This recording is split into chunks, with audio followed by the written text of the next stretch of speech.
यानी कि सैटर्न कह रहे हैं ड्यूटी को फुलफिल करो। आपका मन है कि मैं पार्टी में जाऊं या मैं न्यू ईयर पार्टी करूं या हम और लोगों को देख के हम इन्फ्लुएंस हो रहे हैं, नेटवर्क सर्कल को देख के इन्फ्लुएंस हो रहे हैं। Healing is there, blessing is there, but you have to maintain the dharma, you have to maintain the dignity. धर्म की टॉर्च जला के चलें, लेकिन डेली एक्टिविटी, डेली शेड्यूल करो अपने बिजनेस को कैसे इवॉल्व करना है, डेली मेहनत करो कि कैसे मुझे आगे बढ़ना है, डेली इम्प्रोवाइजेशन करो, डेली स्ट्रेटेजीज बनाओ, टीम के साथ काम करो, लीडर बन के काम करो, नो ईगो नथिंग। अपने लोगों के साथ, अपने नेटवर्क सर्कल के साथ एक अच्छी ट्यूनिंग बना के काम करो। इच्छा पूर्ति होने का बहुत अच्छा समय है। 7th और 11th हाउस में बैठ गया।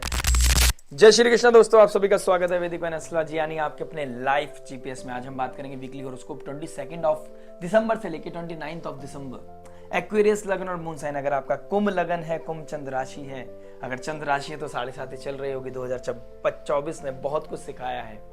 2023 से बहुत स्ट्रगल कर रहे हो, बल्कि 2020 से स्ट्रगल कर रहे हो, लेकिन कोई बात नहीं। ये टर्मोइल, ये इमोशंस, ये डिप्रेशन, ये हार्ड वर्क, यही है, इसी का नाम है शायद जिंदगी। चलिए जिंदगी को और डिस्कस करते हैं, जिंदगी के एक पड़ाव को डिस्कस करते हैं, साल के आखिरी पड़ाव, जिंदगी का एक हिस्सा यानी कि वीक, उन चंद लम्हों को डिस्कस करते हैं कि आपके लिए क्या लेके आने वाला है। Love, marriage, job, business, friend, luck, remedy, हर एक उस बारे में बात करेंगे जो आपके लिए बहुत इंपॉर्टेंट है। और उस रेमेडी के बारे में जो हम इन दी एंड ऑफ द वीडियो बात करने वाले हैं, एक रामबाण रेमेडी हो सकती है आपके लिए, जो आपकी लाइफ में अबंडेंस, सक्सेस को लेकर आ सकता है। 2025 को मंगल का साल होने वाला है और भी मंगलमय कर सकता है, यानी कि जो आपकी लाइफ में पॉजिटिविटी को मैक्सिमाइज करे, नेगेटिविटी को मिनिमाइज करे, वही रामबाण रेमेडी हम आपके साथ शेयर करने वाले हैं। और शनिदेव जो आपके फर्स्ट हाउस में बैठे हैं, लगन के स्वामी हैं, लगन के स्वामी नक्षत्र चेंज करेंगे 28 ऑफ दिसंबर को, गुरु के नक्षत्र में चले जाएंगे। तो ये बहुत एक अमेजिंग, बहुत ही अच्छी न्यूज है आप सभी के लिए। प्लस शनिवार, सैटरडे के दिन शनि त्रयोदशी पढ़ना, उस दिन क्या ऐसा करें जिससे आपकी लाइफ में अबंडेंस आए, सक्सेस आए, क्लैरिटी आए, तो वो हम जानेंगे इस रेमेडी के बारे में, इस रेमेडी के साथ। लेकिन हम इंपॉर्टेंट एस्पेक्ट को भी टच करेंगे, लेकिन उससे पहले समझ लेते हैं वीनस क्या ट्रांजिट हुआ है। देखिए वीनस शुक्रदेव जो लग्जरी के कारक है, रोमांस, रोमांटिसिज्म, ब्यूटी, फैशन के कारक हैं, कहीं ना कहीं वो चले गए हैं अब 22 ऑफ दिसंबर को, यानी कि संडे के दिन धनिष्ठा नक्षत्र में। धनिष्ठा नक्षत्र एक रिदम को दिखाता है, म्यूजिकल इंस्ट्रूमेंट को दिखाता है, और म्यूजिकल इंस्ट्रूमेंट बहुत ऑस्पिशियस एक साइन माना गया है। धनिष्ठा नक्षत्र को बहुत ऑस्पिशियस माना गया है, लेकिन उसके जो मालिक है मंगल देव, वो नीच राशि में वक्री होकर बैठे हैं, डायरेक्ट एस्पेक्ट कर रहे हैं शुक्रदेव को। ये क्या लेके आएगा आपकी लाइफ में, इसको भी समझेंगे। मून की पोजीशन क्या बन रही है, क्योंकि वीकली प्रोडिक्शन में जब हम प्रिडिक्ट करते हैं तो वो मून बेस्ड होती है, और मून की पोजीशन बन रही है 7th house, 8th house, 9th house and 10th house. यानी कि पहले शनि की एस्पेक्ट में, फिर केतु के साथ युति बनाना, फिर अपनी नीच राशि में और गंडांता जोन को क्रॉस करेंगे वीकेंड पर, यानी कि 28 और 29 को। तो ये समय थोड़ा टर्मोइल से भरा, पहले शनि के देव के इस एस्पेक्ट में बैठना, फिर केतु के साथ युति बनना, डिटैचमेंट आना, सडन ट्रांसफॉर्मेशन। 8th हाउस बहुत ही आपको प्रॉब्लमेटिक हो सकती है, टर्मोइल हो सकता है। 2025 से पहले थोड़ी सी परीक्षा हो सकती है, उसको कैसे मिनिमाइज करें, कैसे नलीफाई करें, कर्मा को कैसे ठीक करें, कार्मिक डेथ से कैसे निकलें। आइए समझ लेते हैं लव के बारे में। देखिए 5th लॉर्ड कहाँ बैठा है आपका, मरकरी 10th हाउस में। 5th लॉर्ड का 10th हाउस में बैठना यानी कि बहुत अच्छा योग बना रहा है। कहीं ना कहीं इसको बाहुबली योग भी बोला गया है, क्योंकि केंद्र का मालिक, त्रिकोण का मालिक केंद्र में चला गया है, और लगन लॉर्ड लगन में ही बैठे हैं, यानी कि बहुत एक अल्टीमेट सिचुएशन बनी हुई है। अगर आप दोनों वर्किंग है, दोनों रिलेशनशिप में हो, अनमैरिड हो, लेकिन दोनों वर्किंग है और एक दूसरे के साथ काम करते हैं, तो बहुत अच्छा एक ग्रोथ, बहुत अच्छा एक क्लैरिटी मिलने वाली है। यानी कि आप कमिटमेंट करोगे, एंगेजमेंट की बात करोगे, रिश्ते को बढ़ाने की बात करोगे, और उससे आपकी लाइफ में पीस आएगा, हैप्पीनेस आएगा, आपका नेम फेम बढ़ेगा, फैमिलीज एक दूसरे को जानेंगी, एक दूसरे से मिलना, घर पे खाना खाना। लेकिन एक सिचुएशन बन रही है, वीक कहीं ना कहीं टर्मोइल से भरा हुआ है, तो इस वीक में कोई सिचुएशन ऐसी क्लिक हो सकती है जिससे नेगेटिविटी आ सकती है, डिटैचमेंट आ सकता है, सडन एक रिश्ता आया है आपकी जिंदगी में और सडन आपको रिलेशनशिप तोड़ना पड़ रहा है अब, क्योंकि आपका जो करंट रिलेशनशिप है उसने कमिटमेंट नहीं किया। तो ये सिनेरियो भी आपकी जिंदगी में बन सकता है, depend on your natal chart. तो कहीं ना कहीं ये डिटैचमेंट दिखाएगा कि डिटैचमेंट देना, डिप्रेशन देना, एंजाइटी देना, ओवर थिंकिंग की दुकान खुल जाएगी आपके दिमाग में। और वो दिमाग कैसे कंट्रोल होगा, सिर्फ एक के द्वारा, यानी कि गुरु के सानिध्य में जाना और गुरु से एनलाइटमेंट लेना, यानी कि कोई ऐसा विजडम, ऐसा कोई विचार, ऐसी कोई बात या ऐसी कोई वीडियो जो आप हमें इस टाइम देख रहे हैं, वो आपकी ज़िंदगी का सोचने का नज़रिया यानी कि आपके दिल को, दिमाग को हील कर सकती है और आपको ट्यून कर सकती है, आपको एनलाइटमेंट दे सकती है। और आप अगर पर्सनल चार्ट के लिए रीडिंग चाहते हैं, एनालिसिस कराना चाहते हैं, अपने पाथ को समझना चाहते हैं, 2025 को समझना चाहते हैं, तो प्लीज़ दिए गए नंबर पे आप कांटेक्ट कर सकते हैं। इट्स अ पेड कंसल्टेशन, लेकिन मज़ा आएगा आपको भी और मेरे को भी।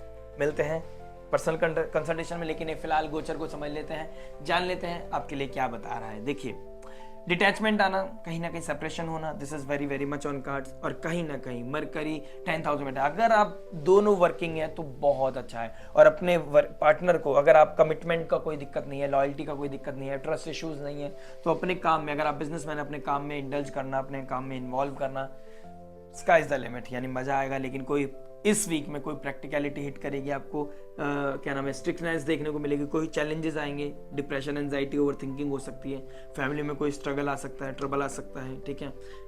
ट्रैवलिंग के लिए जा सकते हैं, तीर्थ यात्रा के लिए, मंदिर जाना, दोनों साथ में जाए, बहुत अच्छी बात है। और मरकरी जब मून के साथ आ जाएंगे, नीच राशि में आ जाएंगे, सैटर्न का एस्पेक्ट, देखिए सैटर्न का 10th एस्पेक्ट आपके लगन के स्वामी का, राहु का 9th एस्पेक्ट आपके मून के ऊपर, यानी कि आपको निजक रिएक्शन देना, आपका जहाँ पे आप रेस्पॉन्ड कर सकते थे वहाँ रिएक्ट करना, डिप्रेशन होना, ओवर थिंकिंग होना, कुछ भी बोलना, बोलने से पहले सोचना नहीं, इस तरह के सिनेरियोज कहीं ना कहीं दिखाई दे रहे हैं। और वीनस जो शुक्र रिलेशनशिप का एक्चुअल में कारक है, तो आपको ट्रैवलिंग करा सकता है, foreign land, foreign people, over shopping करा सकता है, पैसा खर्च करा सकता है ज़्यादा। मंगल के प्रभाव में आ जाएंगे तो bad sexual, bed pleasure, sexual intimacy, इन चीज़ों में भी आपको इंडल्ज कर सकता है। तो protect your aura, protect your energy, कोई हिडन सीक्रेसी नहीं, बाहर आ सकती हैं चीज़ें, ऐसा भी हो सकता है। कोई भी रीज़न हो, डिप्रेशन, एंजाइटी दिखाई दे रहा है, कहीं ना कहीं गलत एक्टिविटी से बचें, नेगेटिविटी को निकाल दें। Just a week, matter of a week, ठीक है। वीक निकल जाएगा, चीज़ें, ट्रबल जो भी है वो निकल जाएगा। मून जैसी गंडांतो जो उनको सूर्य के साथ आएंगे, कहीं ना कहीं अमावस्या तो होगी, लेकिन कहीं ना कहीं नेगेटिविटी कम हो जाएगी, नलीफाई हो जाएगी, और आप फिर पीस की तरफ बढ़ेंगे, एबेंडेंस की तरफ बढ़ेंगे। न्यू ईयर बहुत धूमधाम से मचाएंगे। और आप, राहु है 2nd हाउस में, अपनी फाइनेंशियल लेवल का टेक केयर करें। ओवर शो करने में, ओवर कॉन्फिडेंस के चक्कर में, शोबाजी में, शोशा में कोई भी ऐसी चीज़ें ना करें जो बाद में रिग्रेट बने। और बोलने से पहले सोचें, ठीक है, वरना अदरवाइज चीज़ें लेनी की देनी अपोजिट हो सकते हैं बिल्कुल। मैरिज के बारे में बात करें, मैरिज के बारे में क्या बताता है, देखिए फिफ्थ हाउस, 5th राशि पड़ती है आपके 7th हाउस में, और आपके 7th लॉर्ड बनते हैं सूर्य, और वो बैठे हैं 11th हाउस में, यानी कि आपका पार्टी में जाने का मन कर रहा है, और किसी भी चैलेंजेस की वजह से, किसी भी प्रॉब्लम की वजह से डिस्प्यूट होना। 5th हाउस में चंद्रमा बैठे हैं, यानी कि सैटर्न कह रहे हैं ड्यूटी को फुलफिल करो। आपका मन है कि मैं पार्टी में जाऊं, या मैं न्यू ईयर पार्टी करूं, या हम और लोगों को देख के हम इन्फ्लुएंस हो रहे हैं, नेटवर्क सर्कल को देख के इन्फ्लुएंस हो रहे हैं। लेकिन मैं बता देना चाहता हूं आपको, सबसे इंपॉर्टेंट है परिवार, सबसे इंपॉर्टेंट है आपके बजट, सबसे इंपॉर्टेंट है सर्कमस्टांसेस। हम सब अधीन है समय के, हम सब अधीन है काल के। जब समय अच्छा आएगा शायद वो घर बैठे होंगे, लेकिन आप वो एक दिन के लिए पार्टी कर रहे हैं, आप रेगुलर पार्टी करोगे, लाइफ में अबंडेंस आएगा, सक्सेस आएगा। तो be positive, stay positive, right. और अपनी चीज़ों को हील करें, क्योंकि इसकी वजह से ओवर थिंकिंग, एंजाइटी आएगा, कहीं ना कहीं डिप्रेशन आएगा, और कहीं ना कहीं ओवर थिंकिंग के चक्कर में आप कोई नीजक रिएक्शन भी कर सकते हो। इन लॉज के साथ डिस्प्यूट होना, स्पीच रिलेटेड कोई प्रॉब्लम आना, लथार्जीनेस लाइफ में आना, इनडिसिप्लिन हो जा, ये कहीं ना कहीं नेगेटिविटी की तरफ आपको ट्रिगर करेगी। और मैं चाहता हूं जब 2025 आए तो वो आपकी लाइफ में मंगल का वर्ष है, मंगल कार्य को लेके आए, मंगल वर्ष रहे। खूब धूमधाम से आप इस वर्ष को समय बिताओ, अपने जीवन में अपने परिवार के साथ अच्छा बिताओ, मैं ये चाहता हूँ। लेकिन उसके लिए छोटी छोटी चीज़ें, जो छोटे छोटे वीक आते हैं, 7 दिन की बात है ना कि 70 साल की, ये 7 दिन आप कैसे निकाल दोगे, मैं यहाँ पे पूरा यकीन करता हूँ। क्योंकि जुपिटर का एस्पेक्ट आपके जब 8th हाउस ट्रांसफॉर्मेशन की तरफ जाएगा, 8th हाउस में हाउस वाइज नीच के हो जाएंगे, तो हाउस वाइज जब नीच के हो जाएंगे तो कहीं ना कहीं जुपिटर का एस्पेक्ट आपको बचा ले जाएगा। कोई ना कोई है जो नारायण है, कोई ना कोई है ब्लेसिंग्स जिनके द्वारा आप निकल रहे हो, बड़ों की कृपा, बड़ों का आशीर्वाद, कोई पुण्य सामने आ गया, किसी का जैसे होता है ना, कहते हैं कि कुछ क्या पता नहीं कैसे कौन से कर्म किए थे जो इसकी वजह से बच गए, तो ये निकले हुए आप इस वजह से। जब एक्चुअल में साइन वाइज नेगेटिव हो जाएंगे या डेबिलिटेड हो जाएंगे, नीच राशि में चलेंगे, तो जुपिटर का डायरेक्ट एस्पेक्ट आपको यहाँ भी हील कर देगा। Healing is there, blessing is there, but you have to maintain the dharma, you have to maintain the dignity. धर्म की टॉर्च जला के चलें, डिसिप्लिन हो जाए। और 7th हाउस का मालिक सूर्य है, सूर्य डिसिप्लिन को दिखाता है, सेक्रीफाइस को दिखाता है। सेक्रीफाइस करना, और शनि देव लगन के स्वामी भी गुरु की राशि में चले जाएंगे पूर्व भाद्रपद नक्षत्र में, जो एक ब्रेक थ्रू के कारण क्या बनेगा, सेक्रीफाइस ब्रेक थ्रू लेके आएगा, यानी कि जो नेगेटिविटी थी वो हील होने लगेगी, क्योंकि आपकी जो अनरियलिस्टिक डिजायर्स हैं या फिर अनवांटेड डिजायर है या जस्टिफाइड डिजायर्स नहीं है, उसको कहीं ना कहीं आप उसको मिनिमाइज कर दोगे, सेक्रीफाइस करोगे। आप किस पे ध्यान दोगे, ड्यूटी पर। आप किस पे ध्यान दोगे, अपने कमिटमेंट पर, लॉयल्टी पर। जब आएगी मजेदारी, यानी कि शनिदेव आपको वो ब्लेस करेंगे, यानी कि लोग शूशा कर रहे हैं, शो ऑफ कर रहे हैं, लेकिन आप एक्चुअल में रियल पीस में रहोगे। जेब में पैसा, घर में गाड़ी, घर में peace, happiness. You can go anywhere, you can go anywhere wherever you want, just because you have everything.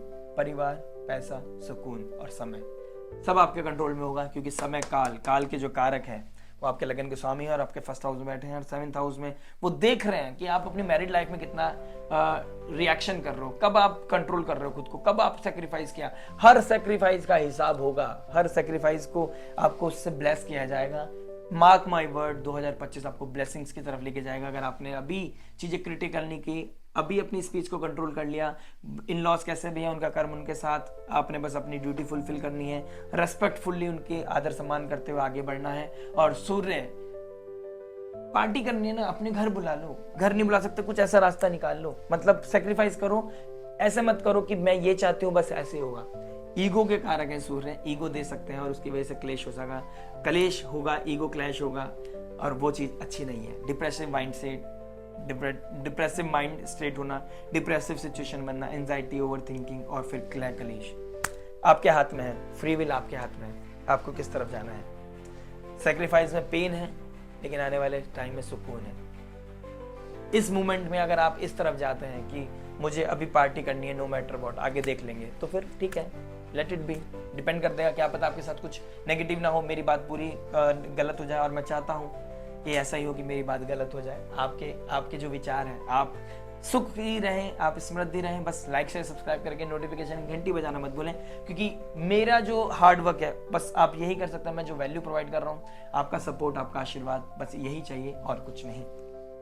Job के बारे में बताता हूँ। देखिए आपका जॉब क्या बता रहा है, 6 लॉर्ड मून बनते हैं और मून की पोजीशन बहुत अच्छी नहीं बन रही है। तो मून की पोजीशन क्या बता रहा है, मंगल रेट्रोग्रेड हो गए। ऑल्दो आपके अब कंपटीशन में आप पहले लो वेव चल रही थी, लेकिन 7 दिसंबर के बाद आपके पास वो पुश आने लगी, आपके पास वो एनर्जी आने लग गई। आपका कंपटीशन में आप अब कंपीट कर रहे हो, आप टारगेट को पूरे करने की कोशिश कर रहे हो, वो एनर्जी लेके आ रहे हो कहीं ना कहीं से, कोई ना कोई किसी ना किसी तरीके से अपने आप को आप रिफॉर्म करने की कोशिश कर रहे हो, कंपटीशन में जीतने की कोशिश कर रहे हो। लेकिन आपका लॉर्ड जो है ना, 6 लॉर्ड, वो मून की पोजीशन अच्छी नहीं है, यानी कि कंपटीशन में थोड़ा सा कॉम्पिटिट तो करोगे, लेकिन स्ट्रगल आएंगे, चैलेंजेस आएंगे, आपका बॉसेस आपको परेशान कर सकता है, आपका काम करने का तरीका, आपका पैटर्न आपके खिलाफ जा सकता है।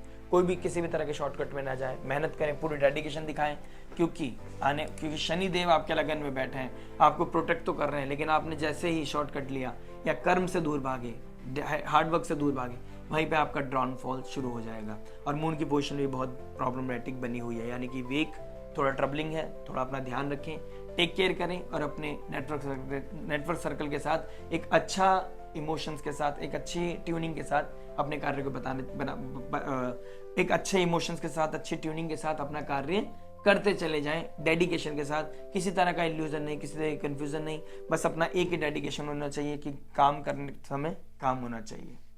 बिजनेस के बारे में बात करते हैं। बिजनेस क्या बता रहे हैं, देखिए 10th लॉर्ड कौन बनते हैं, मंगल बनते हैं। मंगल कहाँ बैठे, 6th हाउस में। 10th लॉर्ड 6th हाउस में बैठ गया, यानी कि आपको कंपटीशन के द्वारा जीत मिलेगी। और वहां पे बैठ गए बिजनेस के कारक मरकरी, बिजनेस के कारक 10th हाउस में बैठ गए। नेम फेम मिलेगा इंटेलिजेंस से, लेकिन इंटेलिजेंस भी जब काम करती है, जब आप मेहनत करते हो। किसी की किस्मत में होता है बैठे बैठे कमाता है, किसी की किस्मत होता है मेहनत करके कमाना है, लेकिन शनिदेव कर्म के कारक हैं, हार्डशिप के कारक हैं और लगन के में बैठे हैं, और 10th लॉर्ड 6th हाउस में बैठे हैं। लेकिन डेली एक्टिविटी, डेली शेड्यूल करो अपने बिजनेस को कैसे इवॉल्व करना है, डेली मेहनत करो कि कैसे मुझे आगे बढ़ना है, डेली इम्प्रोवाइजेशन करो, डेली स्ट्रेटेजीज बनाओ, टीम के साथ काम करो, लीडर बन के काम करो, नो ईगो नथिंग, अपने लोगों के साथ, अपने नेटवर्क सर्कल के साथ एक अच्छी ट्यूनिंग बना के काम करो। इच्छा पूर्ति होने का बहुत अच्छा समय। 7th लॉर्ड 11th हाउस में बैठ गया।